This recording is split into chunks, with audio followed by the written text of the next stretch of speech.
সম্মানিত সভাপতি, সম্মানিত প্রধান অতিথি, অতিথিবৃন্দ, আমার সুপ্রিয় খেলোয়াড় বৃন্দ, সম্মানিত দর্শক শ্রোতা, অনেক রাত হয়ে গেছে, আমি দীর্ঘ বক্তব্য রাখতে চাই না।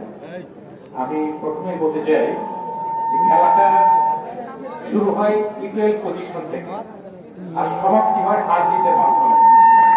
আমাদের হার জিতের মধ্যে কোনো লজ্জা নেই, ঠিক না? কারণ একজন তো যতক্ষণ পর্যন্ত একজন না হারবে ততক্ষণ মধ্যে খেলা চলতেই থাকবে, খেলা সমাপ্তি ঘটবে না। খেলাটাই হলো আসল, খেলাটাই হলো মুখ্য বিষয়, হার জিতের মুখ্য বিষয় নয়। আপনারা সুন্দর একটা খেলা উপহার দিয়েছেন, আমরা আপনাদেরকে অনেক অনেক ধন্যবাদ জানাই। খুবই উপভোগ একটা খেলা হয়। আমি আশা করি যে ফুটবল তার স্বরূপে আবার ফিরে আসবে।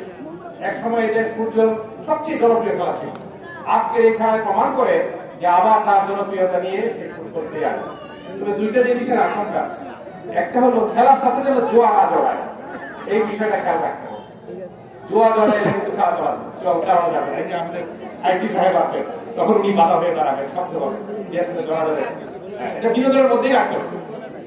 2 নম্বর হলো যাতে সংঘাত সংঘর্ষ না হয়।